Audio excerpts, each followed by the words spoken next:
ఒకప్పుడు ఆ దేశం వైపు కన్నెత్తి చూడాలంటే భయంతో వణికిపోయేవారు, అంటరాని వారుగా చూసేవారు. మరి ఇంతలోనే ఎంత మార్పు! ప్రతి దేశం ఆ దేశాన్ని కౌగిలించుకోవాలనుకుంటోంది. మరి ఆ దేశం ఏది?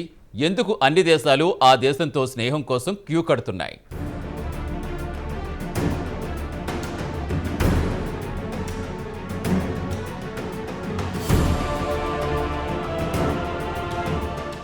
కాలం ఎప్పుడూ ఒకేలా ఉండదని చెబుతూ ఉంటారు. అది ఆఫ్ఘనిస్తాన్ విషయంలో మరోమారు రుజువైంది. నిన్నటి వరకు ఆ దేశం వైపు కన్నెత్తి చూడ్డానికే భయపడేవి పలు దేశాలు.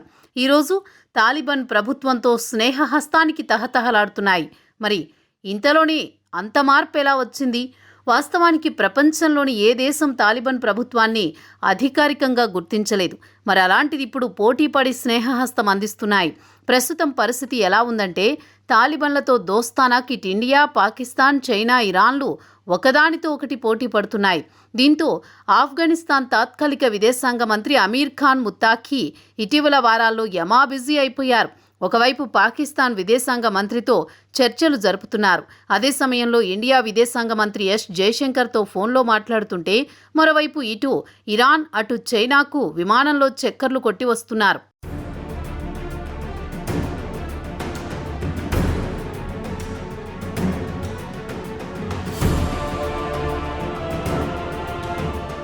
ఇక తాజాగా బుధవారం నాడు ముత్తాఖీ బీజింగ్ పర్యటనకు వెళ్లారు. ఆయన కంటే ముందే అక్కడ పాకిస్తాన్ విదేశాంగ మంత్రి అక్కడ తారసపడ్డారు. ఆయనతో చర్చలు జరిపారు. ఇక బీజింగ్లో జరిగిన త్రైపాక్షిక చర్చల్లో చైనా, పాకిస్తాన్ చర్చల్లో ముత్తాఖీ కూడా జాయిన్ అయ్యారు. ఇక్కడ ఒక విషయం చెప్పుకోవాలి. పాకిస్తాన్ నుంచి ఎవరో ఒక మంత్రి ప్రతిరోజు బీజింగ్లో తారసపడుతుంటారు. దేశానికి కావలసిన అప్పుల కోసం ఎక్కువగా బీజింగ్పై ఆధారపడుతుంటారు. ప్రస్తుతం సౌదీ అరేబియా దూరం పెట్టడంతో ఇకు పాకిస్తాన్, చైనానే దిక్కు అయింది. వాస్తవానికి చూస్తే తాలిబాన్లకు ఇటు చైనాతో కానీ, బీజింగ్తో కానీ, ఇరాన్ కానీ సంబంధాలు అంతంత మాత్రమే.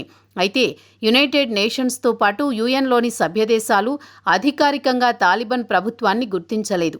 అయితే ఇక్కడ ఆశ్చర్యం కలిగించే అంశమేమంటే, ప్రతి దేశం తాలిబాన్ల ప్రభుత్వాన్ని గుర్తించడాన్ని నిరాకరిస్తూనే అదే సమయంలో తాలిబాన్లతో దౌత్యపరంగా సంబంధాలు పెట్టుకోవడానికి ఆసక్తి చూపుతోంది.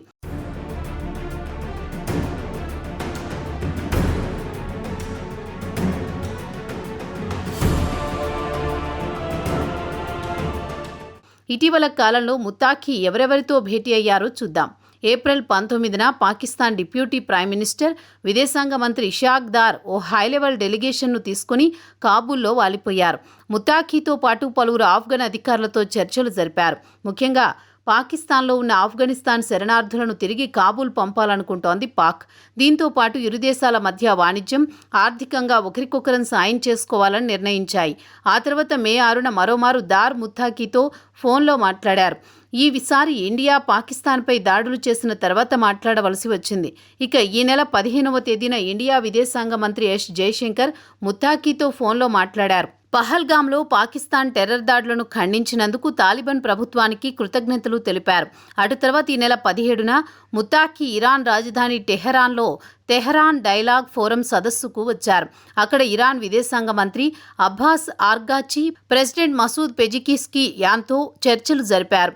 అటు తర్వాత మే 21న ఆయన బీజింగ్లో పాకిస్తాన్, చైనాతో కలిసి వాణిజ్యం, మూడు దేశాల మధ్య భద్రత గురించి చర్చించి తిరిగి కాబూల్లో వాలిపోయారు.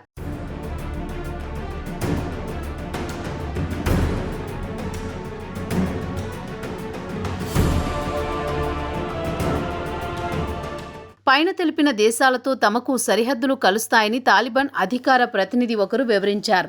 ఇకపై తెలిపిన దేశాలు ఎలాంటి జాప్యం చేయకుండా తాలిబాన్ ప్రభుత్వాన్ని గుర్తించాలని డిమాండ్ చేస్తున్నారు. తమ దేశ ప్రయోజనాలను దృష్టిలో ఉంచుకుని తమ లక్ష్యాలను సాధించుకోవడానికి స్నేహహస్తం అందించాల్సి వస్తోందని తాలిబాన్ నాయకులు వివరణ ఇస్తున్నారు. ఇక ఇండియా విషయానికొస్తే 1996 నుంచి 2001 వరకు ఇండియా తాలిబాన్ ప్రభుత్వాన్ని గుర్తించలేదు. అప్పుడు Pakistan, United Arab Emirates, Saudi అరేబియాలు మాత్రమే గుర్తించాయి. అంతకుముందు సోవియట్తో ఆఫ్ఘనిస్తాన్లో మహ్మద్ నజీబుల్లా ప్రభుత్వానికి ఇండియా మద్దతు ప్రకటించింది. తాలిబాన్లు అధికారంలోకి వచ్చిన వెంటనే కాబూల్లో ఇండియా రాయబార కార్యాలయాన్ని మూసివేసింది. పాకిస్తాన్కు తాలిబాన్లు ఫ్రాక్సీగా ఇండియా భావించింది.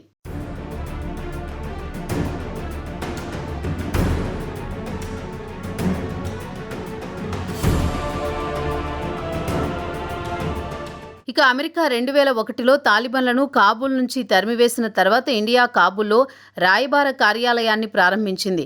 ఇండియా ఆఫ్ఘనిస్తాన్లో $3 బిలియన్ వరకు పెట్టుబడులు పెట్టి అక్కడ మౌలిక రంగానికి చెందిన ప్రాజెక్టులతో పాటు విద్య, వైద్యం, నీటి ప్రాజెక్టులపై భారీ ఎత్తున పెట్టుబడులు పెట్టింది. కాగా కాబూల్లోని భారత రాయబారీ కార్యాలయంపై తాలిబాన్లు పలుమార్లు బాంబు దాడులు చేశారు. హక్కానీ గ్రూప్ కూడా దాడులు చేసింది. తాలిబాన్ల ఆగస్టు 2021లో తిరిగి అధికారంలోకి వచ్చిన తర్వాత ఇండియా మరోమారు రాయబార కార్యాలయాన్ని మూసివేసింది. తాలిబాన్ ప్రభుత్వాన్ని గుర్తించడానికి నిరాకరించింది. అయితే ప్రస్తుతం ఇండియా బ్యాక్డోర్ డిప్లొమసీని ప్రారంభించింది. ఇక రాజకీయ విశ్లేషకుల అంచనా ప్రకారం ఆఫ్ఘనిస్తాన్తో స్నేహహస్తం అందించకుంటే పాకిస్తాన్తో చేతులు కలిపి పాక్ మరింత బలపడుతుందని ఇండియా భావిస్తోందని చెబుతున్నారు.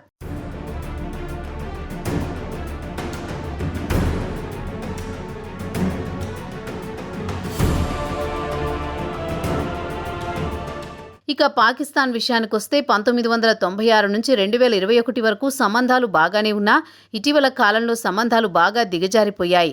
2021లో తాలిబాన్లు అధికారంలోకి వచ్చిన తర్వాత తెహ్రీక్-ఏ-తాలిబాన్, టీటీపీ మిలిటెంట్లు తరచూ పాకిస్తాన్పై పడి దాడులు చేసి పాక్ భద్రతా సిబ్బందిని చంపడం మొదలుపెట్టారు. కాబూల్ను అడ్డా చేసుకుని టీటీపీ పాకిస్తాన్లో దాడులు చేస్తోంది. దీని వెనుక తాలిబాన్ల హస్తముందని పాకిస్తాన్ బలంగా నమ్ముతోంది. తమ ప్రమేయం లేదని తాలిబాన్లు నిరాకరిస్తున్నారు. ఇక ఇటీవల దార్ కాబూల్ పర్యటనలో ముత్తాఖీతో భేటీ అయ్యారు. పాక్ భయమేమంటే ఇండియాను ఆఫ్ఘనిస్తాన్లోకి అనుమతించి తమపై అక్కడి నుంచి దాడులు చేయిస్తారేమో అన్న అనుమానంతో ముందస్తుగా వచ్చి ముత్తాఖీతో చర్చలు జరిపి వెళ్లారు. ఇది పాకిస్తాన్పై కాబూల్ ఆగ్రహంతో ఉంది. దీనికి కారణం పాకిస్తాన్లో కొన్ని సంవత్సరాలు శరణార్థులుగా ఉంటున్న ఆఫ్ఘన్ పౌరులను బలవంతంగా పాకిస్తాన్ నుంచి ఆఫ్ఘనిస్తాన్కు వెళ్లగొట్టింది. దీనిపై తాలిబాన్ ప్రభుత్వం అభ్యంతరం వ్యక్తం చేసింది.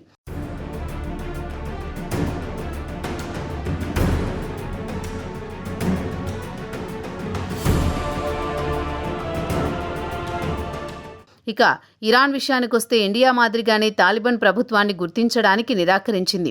1998లో మజార్-ఏ-షరీఫ్లో తాలిబాన్ ఫైటర్లు ఇరాన్ రాయబారి కార్యాలయంలోని అధికారులను చంపిన తర్వాత తాలిబాన్తో ఇరాన్కు సంబంధాలు బెడిసికొట్టాయి. అటు తర్వాత ఆఫ్ఘన్ తూర్పు సరిహద్దుల్లో ఇరాన్ వేలాది మంది సైనికులను మోహరించింది.